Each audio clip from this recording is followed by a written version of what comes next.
Greetings! Welcome to the Week 4 Early Access update for hot dogs, horseshoes, and hand grenades. We're going to start off, as always, with a quick sound check. Make sure your speakers aren't up too loud. Here we go. Awesome. Well, so let's get right into the new toy for the week. We have a Mac-11, one of the more ridiculous guns that I got to shoot on the trip out to Battlefield Vegas last week. So let's see how this works. So basically, it's fairly simple. A Mac-11 fires from an open bolt, meaning that we grab the handle up here and pull it back, and we don't need to pull it back forward. The way this works is that when we pull the trigger, the bolt gets released, it extracts around, and then immediately fires it. This does have a safety. It's on safe by default. Click up on the touchpad to switch it to fire. Here we go.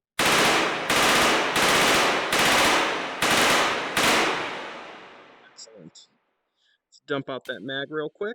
It's got a folding stock on it, which right now isn't doing anything to the way the gun fires. I still need to implement a system for actually being able to rest a stock in the shoulder.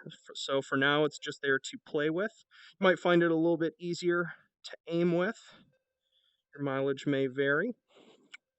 So yeah, one of the things that changed this week that affects both the Mac-11 as well as pretty much every gun is that I've implemented quote-unquote true recoil.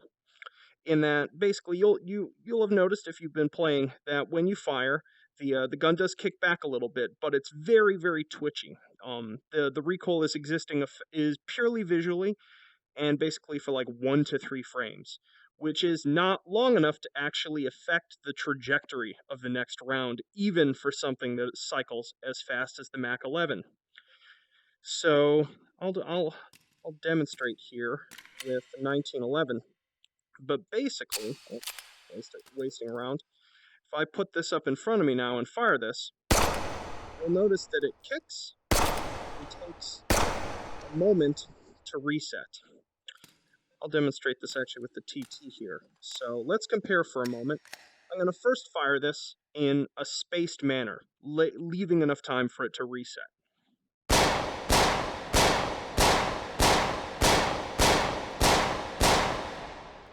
There we go, pretty tight grouping. Now, if I try to hold this still as possible, fire it as fast as I can,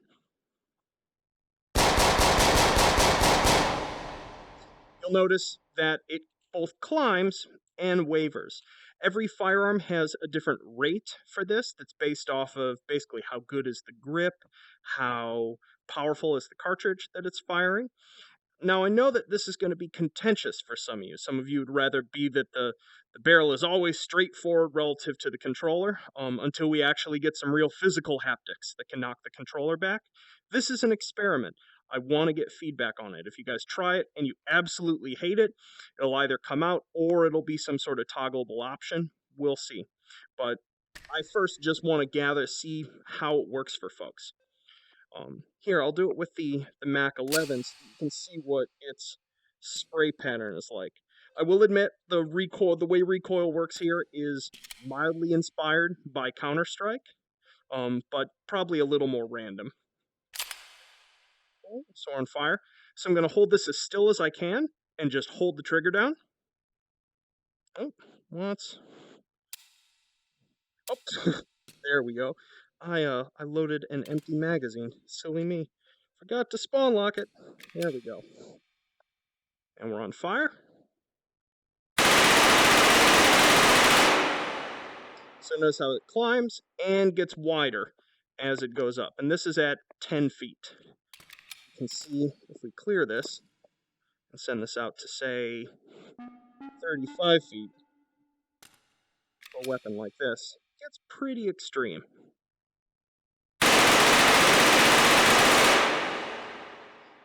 But then again, I don't think anyone expects a Mac-11 to be accurate. Things like the revolver and the semi-automatic handguns have far, far less, both climb and waver. One last thing related to this system is a change that has been made to the M4. Basically, and I'll set this to full auto so we can really see it. Actually, I'll grab the optic. Is that when you are not holding the foregrip, the recoil is far more intense on this. So if I just hold this fairly still, you'll notice we get a good deal of climb, especially on full auto. Whereas if I hold the foregrip, climb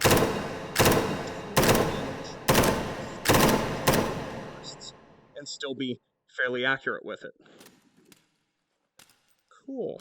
What next? What next? Oh yes, regarding the firearm angle, I've heard you guys. Most people seem to be preferring it. I have now made it consistent across the weapons. The angle should pretty much match the grip. This one still might be a little more angled, but either way, they're fairly consistent, way more comfortable. Let me know if any of them feel off to you, of course. So yeah. And then lastly, on the handgun front, I know the reloading has been bothering the hell out of a whole bunch of you. I wanted to let you know that I have been listening, and I've made it significantly more forgiving. So the change is as such. Basically, you don't have to have the magazine nearly as far in for it to lock. You basically just have to get it into the well correctly, and then when you eject it, it will actually drop out pretty much 100% reliably. And that's because I've changed it. When you hit the eject before, it placed the mag about here and then let it drop via physics. Physics apparently just can't handle that correctly. So now when you hit the eject button, it places it about here and then allows it to fall. It occurs fast enough that honestly, I don't even really see the warp occur because it's just dropping out. So yeah, so hopefully that should be better for you guys. Oh, and one more thing on the handguns that I almost forgot and thankfully caught it in time to also record it, is that in addition to loading the mag loading changes, you can now actually manually chamber around. So if you want to actually get the 7+1 for the M1911, we can pop that round in there, and then we can load our mag. Beautiful. 8 shots. Bonk. So that's in there now. And then last for this week, I have a brand new scene for you guys. This is just the beginning of this. This is this sort of preview pass for what I'm calling the modular firing range. Some of you may have seen me talking on Reddit threads over the past couple weeks about how I really wanted to create a space that was inspired by elements of the classic light gun game Police Trainer, where you've got various sorts of firing challenges, from fast sequences to color and number matching, to memory games, basically various cognitive tasks that are paired with a shooting challenge. So I've gotten the rudiments of it working this week. There are basically 4 sort of test sequences. These are just for this week. I'm going to be expanding it as time goes on, as well as some global scoreboards for them. So in terms of the sequences, there's a beginner and an intermediate. You'll see that I've marked the sort of capacity that the sequence has been designed for. That's basically so that you don't have to be doing reloads mid-wave. At least in an ideal context. So these 2 are for handguns. These 2 are for the M4 or the Mac-11 if you happen to have ridiculous trigger discipline. So yeah, give those a shot, and I'll at the end of this video there'll be some video of me doing one of these sequences. So jumping out of VR for a second, seeing as I've gotten a whole bunch of questions about what's coming up soon, I thought I'd start towards the end of these devlogs from now on, mentioning just where some of the longer term things that I'm working on are at. And they break down into sort of 4 core categories. The first of which is weapon systems. This includes both the new specifically implemented weapons I've been adding each week and the generic classes that I'm using to make them. The next big code project in this category is actually making a unified closed bolt receiver system. The M4 that's in there is not in any way coded in a generic fashion beyond its sort of the fact that it's a physical object. It's very difficult to extend, and so I'm doing a full rewrite of the M4 as part of this creation of a more generic rifle and SMG system, which is also why I haven't really been bug fixing the M4 yet. I wanted to do this first. So, and once that's in place, it'll make it much less labor intensive and bug prone to bring new SMGs and rifles into the experience. The second category is basically just the core interaction systems that are mostly filled out, but the big one, and I'll be frank, I've been kind of avoiding it because it's going to be a headache, is the two-hand systems. Like right now, when you're grabbing another part of a weapon with a second hand, you're not really grabbing the physical object itself, you're grabbing an interaction zone, which is sort of on its own island. But for the shotguns especially, I'm going to actually need them to be two-hand objects. And also for things like an AK, where for the reloading process, you might want to hold on to the foregrip and load the magazine in with your firing hand. I need to make it so that you can actually grab and hold the foregrip, and it'll remember that offset instead of trying to like rotate into place. So I'm working on that slowly, but that's going to be a several-week project till I'm happy with it. Beyond that, there's the global systems, and this is the boring stuff, but the stuff that I just need to get done.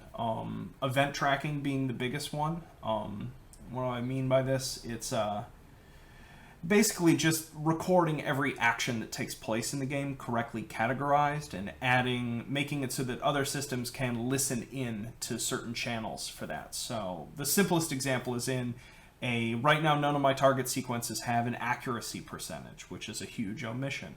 But for that, I need to be able to track all weapon discharges during the period of time that a wave or a sequence is active. And up until very recently, I had no non-nightmarish way of doing that because of all of the separate weapon systems and the fact that you could just holster and pull out a new weapon mid-wave, and I need to be able to account for that.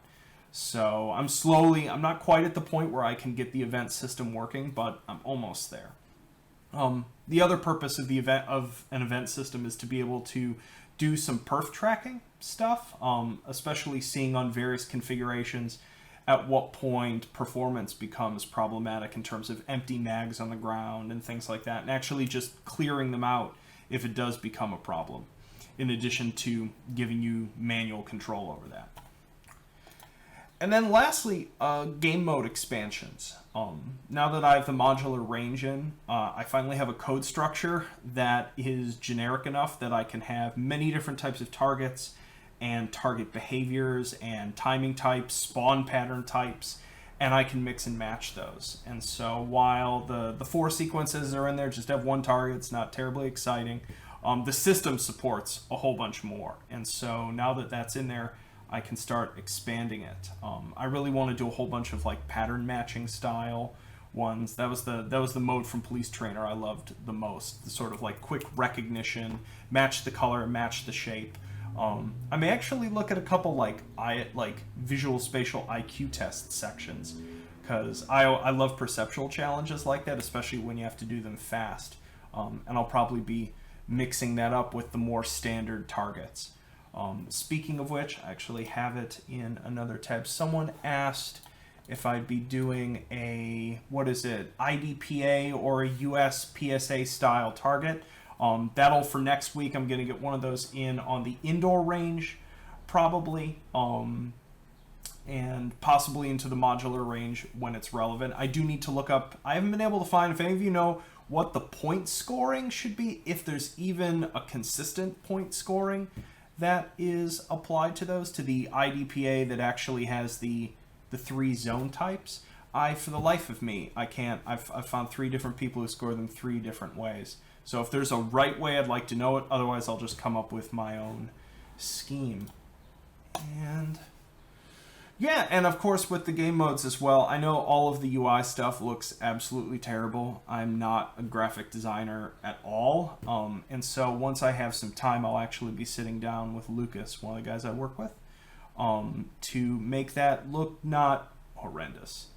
So yeah. So that's about everything on my plate at the moment. I'm jumping around and working the canvas on this, just trying to do the most sensible next thing for growing the system base, while ensuring you guys who've bought in early have something fun and new to play with each week. So hopefully you're still enjoying things, and I look forward to seeing the high scores. By the way, in the modular range are that's just the global top 10. So I look forward to seeing who gets the highest score for this coming week. See you guys later.